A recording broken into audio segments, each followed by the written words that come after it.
The Philadelphia Eagles are headed to the NFC Championship game in 2022 after a 38-7 win in the divisional round over the New York Giants at Lincoln Financial Field. Gino Camilleri and myself, Lou DiBiase, we're going to recap that game coming up on the Locked On Eagles postgame show. You are Locked On Eagles, your daily Philadelphia Eagles podcast. Part of the Locked On Podcast Network, your team every day.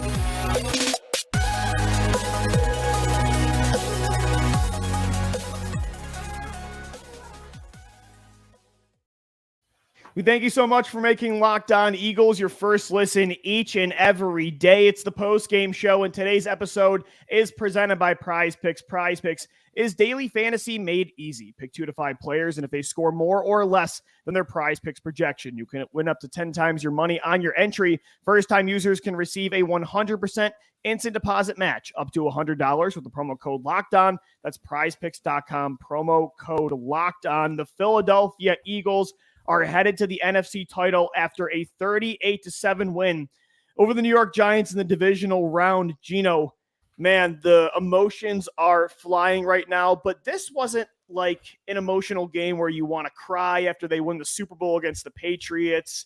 And, you know, it was a little emotional in that way, but this was more of the 2017 feeling where from the start to finish, it was more like a party, where you're just celebrating play after play because the Eagles just imposed their will on a division rival in their first home playoff game since 2019. And it was their first home playoff win since that NFC title against Minnesota, where it was the exact same vibes. And the fact that the score was exactly the same, 38-7, 5 years on the day of that game. Just, I mean, you can't script that. It's unbelievable, man. What an insane night. And I can't imagine what South Philly is like right now. It's probably buzzing. Here's the easiest question you'll ever be asked in your life, Lou. Would you ever rather support any of the 31 teams in the NFL outside of Philadelphia? Look, and that's the thing. I got a little emotional at the end of the game thinking about 2020 and how far this team has come since then, because I remember I looked at Jason Kelce celebrating with Nick Sirianni in the locker room. And I remember 2 years ago, Jason Kelce being on the field at the Link after they lost to Washington. He's with Carson Wentz. He's with Zach Ertz. And you're thinking, here's the end of this golden era where you won a title. You made 3 playoff runs. And who knows when you're ever going to get back to that. And the fact that 2 years later, you are 1 win away from a Super Bowl, it's hard to not get choked up about that. They have come such a long way, and I didn't think this was possible. It's just been such a fun ride. I never doubt this team until they prove me wrong. And the one quote I keep going back to with this 2022 Philadelphia Eagles team is that if they play their best, they will beat any team in the National Football League. And to come out and do what you did today, after that week off, after solidifying that first round bye, to allow yourself to get healthy, to get key pieces like Jalen Hurts as close to 100% as you could get him to. Same with Lane Johnson, able to get CGJ back in there. You're probably going to get Avonte Maddox back next week. What they did today, Lou, was everything that Nick Sirianni has preached since day one. It's a 1-0 fight. You go in each round and fight your hardest and play your best right out of the gate. That was their identity today, Lou. The first drive, usually they defer. They get the ball after halftime. Today, they come right out. The first passing attempt is a 40-yard bomb to Devontae Smith. They go down the field and score. And not only do they score, Lou, they hold the ball for 5 minutes. They convert multiple third downs. Situationally today, they were on top of everything. And it came at the hands of being prepared, scripting up a game plan to play to the strengths of your team. And does Jalen Hurts' passing numbers look all gaudy like you would expect? No, he did exactly what you wanted him to do today, because the identity of this team is running the damn football down anybody's throat that wants it. And Gino, they're up 21-0 with like 6 minutes to go in the second quarter. So they decided they were already going to start running out the clock. And that's why Jalen Hurts' numbers weren't as sexy as they looked. But trust me, his impact was just as valuable. And that's the thing about this team. The final 3 weeks of the season, the final month, honestly, even that win against Chicago, before Jalen Hurts got hurt, it was definitely shaky. But you finally see a game where the playbook is completely open. Jalen Hurts is running the football. He's healthy. Lane Johnson is back in the lineup. Josh Sweat on the other side of the ball. And this team, look, you got to give them credit for bouncing back and adjusting from that final month. It wasn't their best football heading into the postseason, but that was the football team tonight that we saw for 90% of the season. Hats off to this coaching staff and the players for bouncing back, but also you see when they got their MVP caliber quarterback back and their MVP caliber right tackle, it makes a substantial difference. I had tweeted out, I believe it was yesterday, that the worst thing the Eagles could do is to box Jalen Hurts into what Washington did with RG3 when he had suffered that knee injury, to make him a quote-unquote stand in the pocket type quarterback, don't use your legs. Boy, did Nick Sirianni let his MVP quarterback let him be himself tonight. For sure. That's exactly what you needed to do. Because he trusts him, Gino. He took care of himself. I mean, there were a lot of plays when he ran the football and he still slid. He didn't take the extra yard or two to make contact. 9 carries for 34 yards and a touchdown. But you're right. He also got the job done and they weren't holding him back. You couldn't hold him back because the thing that made this entire thing go, he was the Formula One car, as I said. He wasn't just the driver. He was the engine. He was everything. He got all the pistons going right away. Lou, that first drive, he's quite literally perfect. Yeah, he went What could you have asked for this guy? Has all these questions, all these naysayers. He is so calm, cool, and collected in the face of pressure. I'm sitting there an hour and a half before the game. I feel like my life is going to end with the anxiety. He goes into that building, his first chance to win a home playoff game, and he does it, man. He capitalizes, does everything great for this team. And it wasn't just your quarterback. It's the play design, the play call, the trust in your weapons, the defense, Lou. Oh my goodness, did they come out flying today? And that was the most reminiscent part of 2017. What that defense was able to do to the Giants offense today, coming off the back of arguably their best performance, they made the Giants offense look like a college football team. I'm sorry, no disrespect and that's to the them, most but beautiful that's what part. they did. Gino, that's the most beautiful part of this game. Is it felt a lot like the 2021 wild card game in Tampa Bay, where you look at the Buccaneers and Eagles, and from the jump, the first drive, Tom Brady drives down the field and scores, and you say the Eagles just are not on this level. The fact that just one calendar year later, it's the same kind of situation, but you are on the opposite end of that kind of situation where it's the Giants that you're saying. In the second round of the playoffs, you're feeling like your team is substantially more talented than the other team. That's an incredible feeling, and it shows just how far this team has come, because that literally was the Eagles 1 year ago. Hats off to everybody in the building. It's a collection of what Howie Roseman did to bring in the right pieces. We look at 2017 and just how perfect it was that today is 38-7 day. And what was so great about 38-7 day was all of the little parts, all of the pieces that Howie Roseman brought in that offseason to put them over that hump to get them to that next level, right, Lou? You talk about the Torrey Smith flea flicker. You talk about the Patrick Robinson interception. Just look at today. James Bradbury against his former team. You can't make this stuff up. Has a huge interception that kept the momentum going in the Eagles' favor. Hassan Riddick, who just was bred to be a Philadelphia Eagle. My gosh. Lou, if you're in that offensive room Monday through Saturday, you know you're playing this team. Who was the one guy that you had to take care of and said, this guy can't ruin our game? I don't know how you do it, though, because he's getting sacks on the edge. He's getting sacks up the A-gap. I don't know how you stop this ultimate weapon on defense. I mean, and that's the hardest part about it. He's playing at an elite caliber level. That's why I wore the conference champions hat today, because it feels like 2017 vibes at home when you dominated the Minnesota Vikings. The Eagles felt like a completely superior team to the New York Giants today, and they showed that for all 4 quarters. We will continue to recap the game. The Eagles headed to the NFC Championship for the first time since 2017, a 38-7 win over the New York Giants. This is the Locked On Eagles postgame show.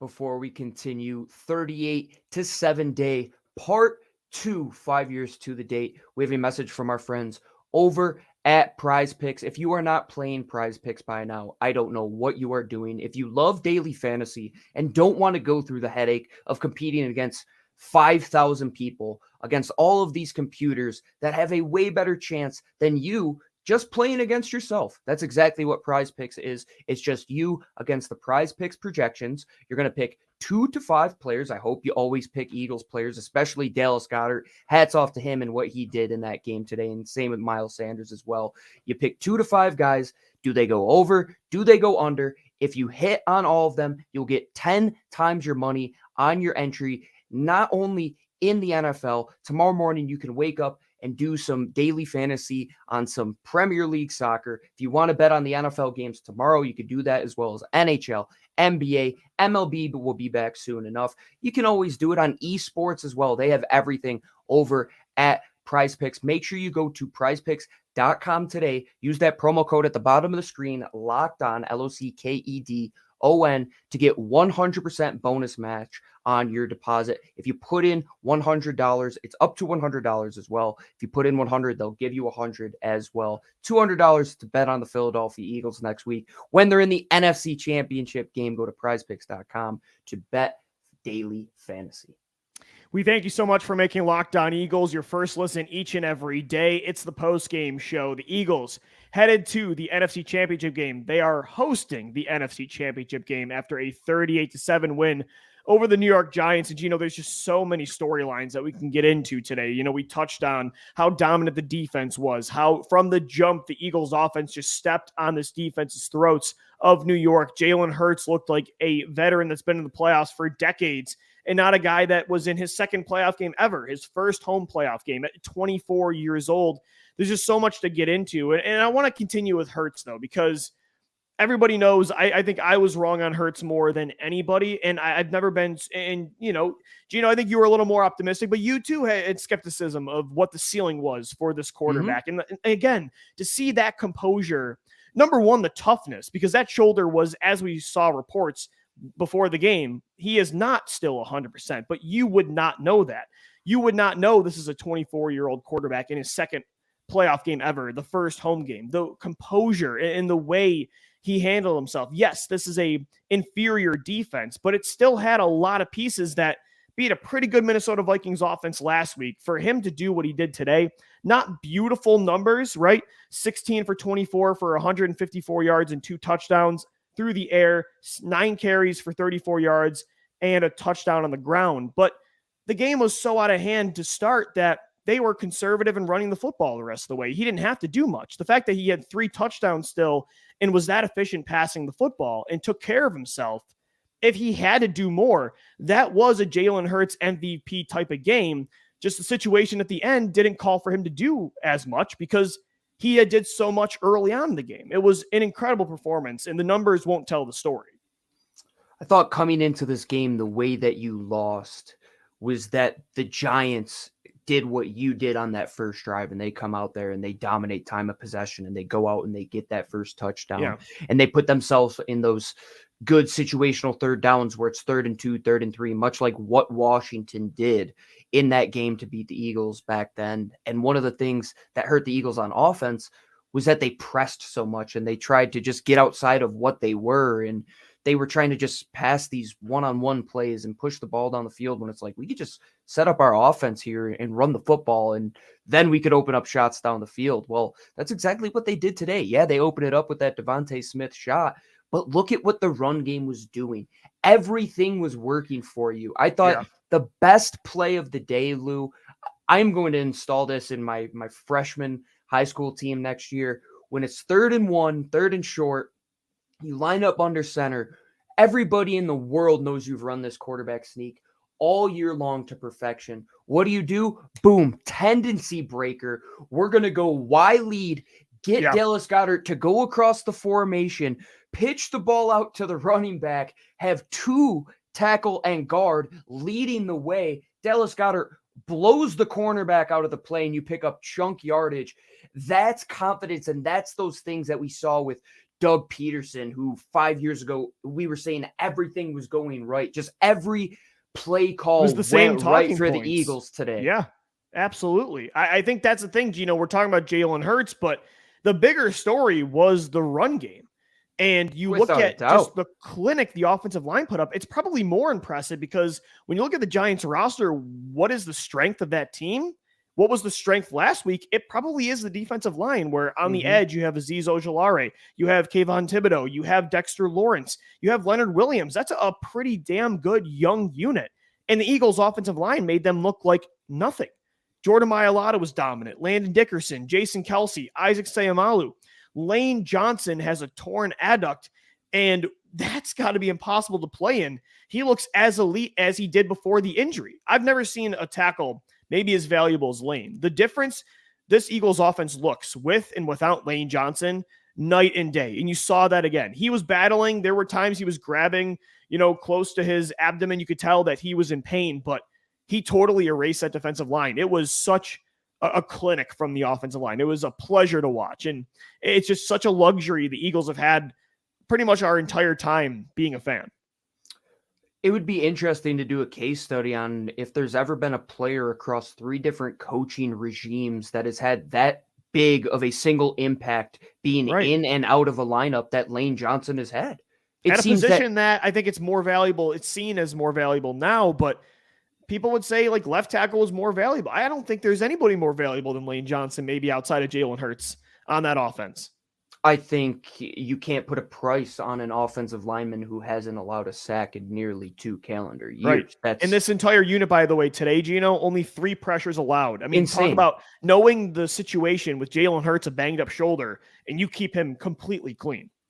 And hats off to everybody who's involved in that game plan because they didn't put him in that situation. When Jalen Hurts was asked to run today, Lou, it was out of necessity, and he put himself in a spot where he wasn't going to get injured outside of a single play where he wanted to pick up the first down, and that's Jalen Hurts. And that brings us back to when we were tough on him when he was picked all the way back then, that one quality that overcame everything. And I'm so glad Moose Johnston went on a little bit of a soliloquy during the game about just that leadership and that ability that everybody buys into this kid. And like you said, Lou, the offensive line plays that well because they know with him back there, they have a chance to win the whole darn thing. And that's what it looked like today. You kept him healthy. You had a great game plan when you ran the football, which they should just do against everybody. I don't know why in those 3 losses, they just failed to set up the run. They just need to do that all the time because they're better than anybody else in the National Football League. That's why they should be seen as the favorite in the NFL right now, not just in the NFC, because yes, the Kansas City Chiefs, the Buffalo Bills, the Cincinnati Bengals, they can throw on anybody just like the Eagles can, but none of them they have good running attacks for sure. They don't have an elite number 1 rushing attack that the Philadelphia Eagles have, where it's not just the elite offensive line. It's not just your elite mobile quarterback, but then you have a Pro Bowl running back in Miles Sanders who has 90 carries or 90 yards today and has 5.3 yards per carry. And then you look at the giant killer, Boston Scott, 6 for 32. He scores a touchdown. And I didn't even mention the leading rusher of the day, Kenneth Gainwell, 12 carries only, but he has 112 yards, averaging 9.3 yards on the ground and a score. Again, you got to give the credit to the offensive line, but this is just a complete unit from the quarterback, the running backs, and the trenches. They can run. They can do everything, man. I mean, this is, no matter what happens the rest of the way, I will continue to say this is the most talented do-it-all Eagles team I have ever seen.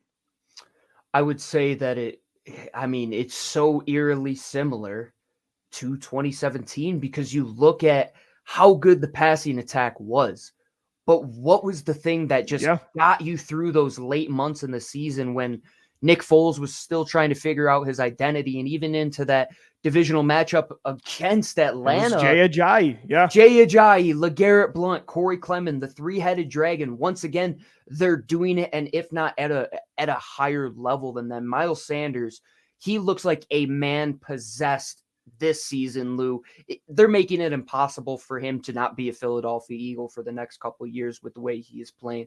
Boston Scott, you couldn't have written this character in any video game or book or whatever His you want. 11th touchdown against the Giants, Gino, all time. Insane. He only has 19 total touchdowns. He's scored in literally every game against New York. If you didn't take Boston Scott anytime touchdown today, I don't know what you were doing. I have no idea. It's the easiest money made in the world. Yeah, and how did any team let Kenneth Gainwell get to the 5th round and get drafted by the Philadelphia Eagles to go out there and have 112 yards and almost average 10 yards a pop, Lou? It was like he was playing. I have a Kenny G CD American Athletic Conference in my living room. from Memphis, Gino, dude. He was after the show. After the show, I'm opening a bottle of scotch. I have a Kenny G CD on. I'm going to play some Forever Love and Sentimental, and I'm going to watch those highlights because he and the entire rushing attack and the passing attack completely dominant in that Eagles 38-7 win over the New York Giants. We'll continue to recap it. It's the Locked On Eagles postgame show. And today's episode is sponsored by FanDuel. The NFL playoffs are here as we watch tonight. We're really excited about our new sports betting partner for Locked On because they're the #1 sports book in America. It's FanDuel. And if you're new to FanDuel, that's even better. They have so many great features that make betting on sports fun and easy. New customers join today to get started with $150 in free bets guaranteed when you place your first $5 bet. Just sign up at FanDuel.com/lockedon. FanDuel has all your favorite bets from the money line to point spreads to player props. Plus, you can even combine your bets for a chance at a bigger payout with a same-game parlay. All on an app that's safe, secure, and super easy to use. So football fans, don't miss out. Place your first $5 bet to get $150 in free bets, win or lose, at FanDuel.com/lockedon. Make every moment more with FanDuel, the official sportsbook partner of the NFL, and now the Locked On Podcast Network. And this is the Locked On Eagles podcast, the postgame show. The Eagles win 38-7 in the divisional round over the New York Giants, their first home win in the postseason since that 38-7 win in the NFC title 2017 against the Minnesota Vikings. Gino, they win tonight 38-7. It was a party. Like I said, I mean, there were some emotional parts because we've come such a long way over these last 2 years, but this was more just complete excitement and, expected dominance. You look at the Eagles roster compared to the Giants, and they're just clearly a better team, but to actually do it against any team in the second round of the postseason is difficult. And it just shows what a unit Howie Roseman has built, man. I mean, you look at like Hassan Riddick. I mean, the most valuable player to me on defense, you just brought in this offseason, took over this game. I mean, everybody did, but to see the additions Howie made this year balling out, like James Bradbury as well, another revenge game that goes the Eagles' way. Hats off to the general manager that I wanted fired 2 years ago, and thank God they didn't do that. It comes down to the big names, and it comes down to street free agents like Reed Blankenship, who is coming up and just blowing up runs in the alley. And what Howie Roseman has done and how much crap he has got is the ultimate display of perseverance, which I think coincides with several other players on the Philadelphia Eagles story. You look at Brandon Graham and what he did tonight as well. He adds a sack to his repertoire. He just continues to dominate. Fletcher Cox, who has continued to be a focal point.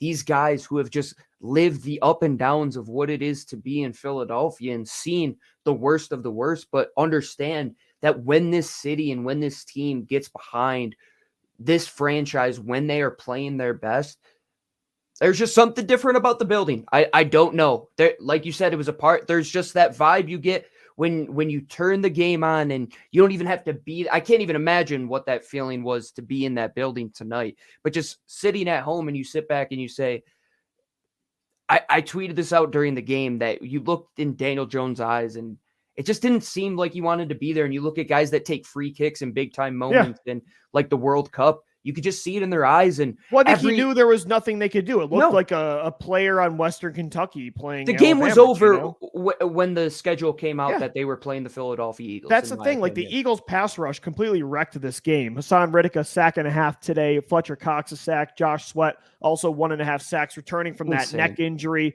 The defensive line made the Giants' offensive line look silly, but the secondary too. I mean, the Giants just, again, they're just not ready to play a team as talented as the Eagles, where Isaiah Hodgins and Darius Slayton are going up against, James Bradbury and Darius Slay, and the interception leader is in the slot.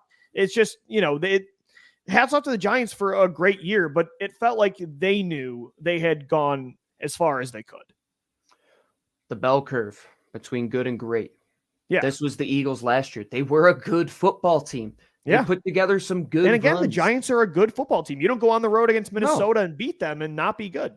And you start 7-2. That's an accomplishment in and of itself. And I was terrified going into this game. I thought the Giants could give them a true run for their money if they set it up and got things going. But from the jump, it's like a horse race. If that horse gets out of the gate hot and he just gets out into the stretch and he's in full stride, nobody's going to beat him.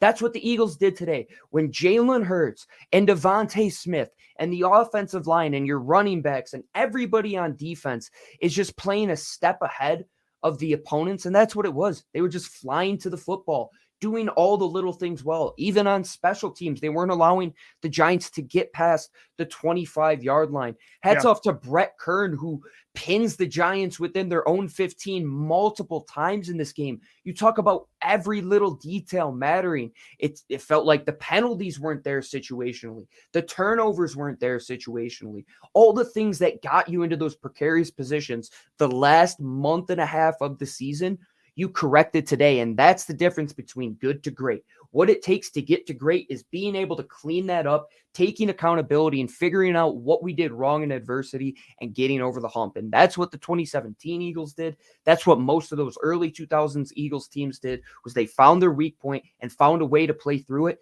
Lou, there's no weak point of this football team when they play their best. And we saw that today on full display. 100%. And I think the way the Giants lost too definitely adds insult to injury when you talk about who stepped up for the Eagles. Devontae Smith leads the team in receiving, 6 catches for 61 yards and a touchdown. Definitely set the tempo on that second play with that, 35-yard bomb on the first passing play. I mean, that's the player that the Giants wanted, and the Eagles move up to get him.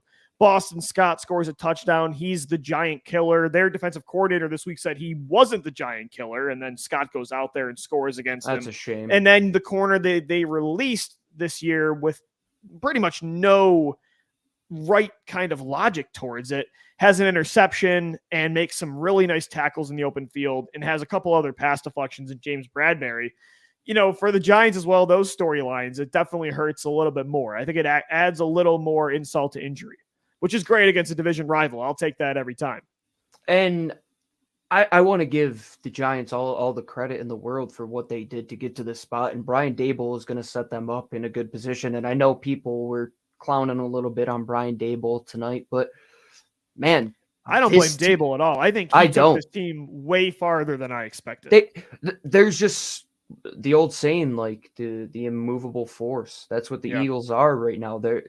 They are meeting teams that were the Eagles last year, that they were good.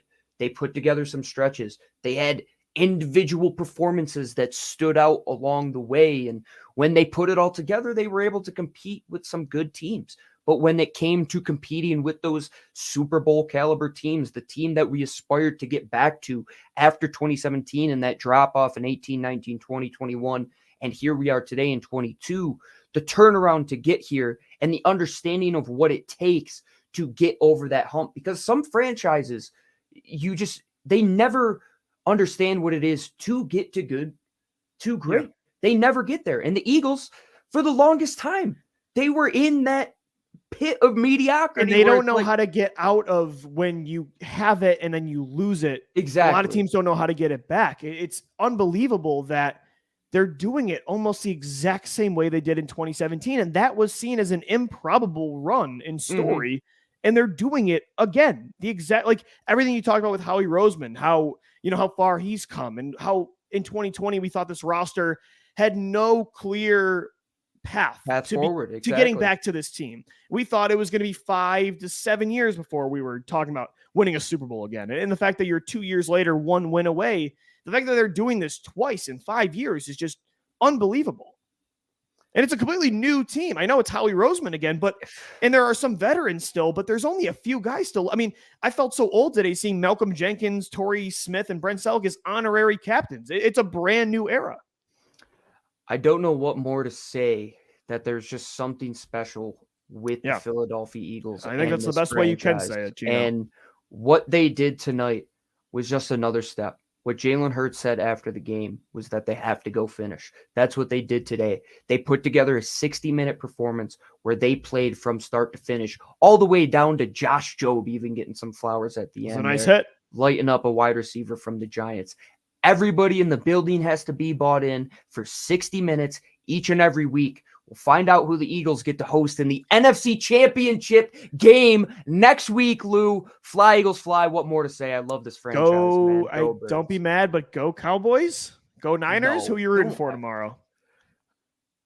I would just want to see a good football game, because whoever's going to come into Philadelphia next week, they're going to I like that confidence. I'll take that answer. Behavior I'll take that Eagles, answer. Man. The Philadelphia Eagles are hosting the NFC Championship next week with a chance to play in the Super Bowl in Arizona in 3 weeks. We've got you covered all day, every day for a show Monday through Friday on all podcast platforms. Just subscribe to Locked On Eagles on YouTube as well in video form.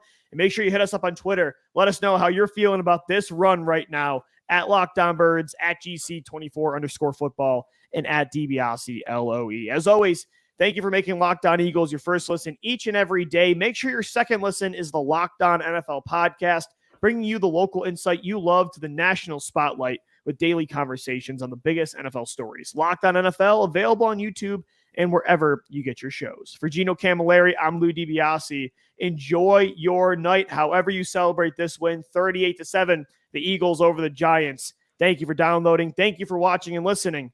And let's go Birds. Fly, Eagles, fly.